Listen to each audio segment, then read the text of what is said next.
Tinupok ng apoy ang mahigit 100 bahay sa Barangay 739 sa Malate, Maynila. Ang insidente nagsimula raw matapos sunugin ng isang residente ang inuupahan niyang bahay. Balitang hatid ni EJ Gomez. Sobrang laki po ng sunog ngayon dito. Buti yung hangin ka. Tayo ngayon. Nagangalit na apoy ang gumising sa mga taga-barangay 739 Malate, Maynila pasado alauna ng madaling araw kanina. Bumagsak na oh. Yan na. Ayun na. Bumagsak dun. Sa gitna ng pagliyab, bumagsak ang isang bahay.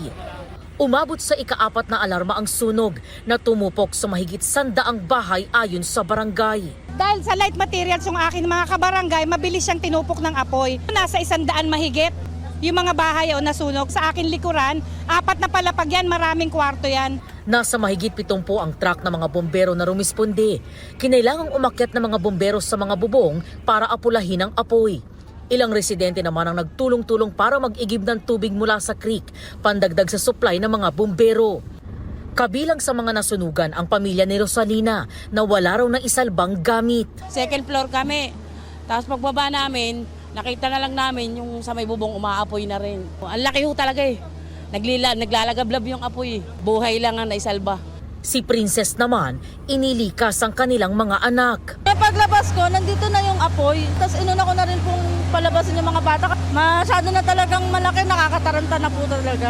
Bumiyahe naman mula pa sa Makati City si Rene para respondihan ang kanyang naiwang pamilya. Tanging mga alagang aso lang daw nila ang kanilang naisalba. Nasa trabaho po ako, naka-duty. Tapos sinawagan lang na ako ng asawa ko na sabi malapit na sa amin yung sunog.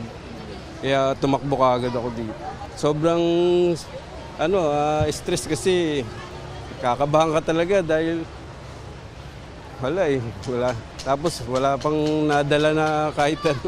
Sa 4 na palapag na paupahang bahay umano nagsimula ang apoy. Sinunog daw yung bahay ko ng tenant ko. Hindi ko nga alam kung anong dahilan.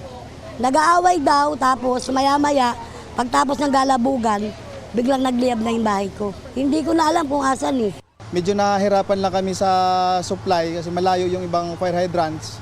Din yung ibang hydrant na aming na-identify, medyo mahina nga lang po yung pasok ng tubig. Kaya mas marami yung nababawa sa truck kaysa pumapasok sa truck. Naapula ang apoy bago mag-alas 6 ng umaga. Ayon sa first responders, isang lalaking residente ang binigyan ng first aid matapos mahirapang huminga dahil sa kapal ng usok. Inaalam pa ng BFP ang sanhi ng apoy at halaga ng pinsala. EJ Gomez, nagbabalita para sa GMA News.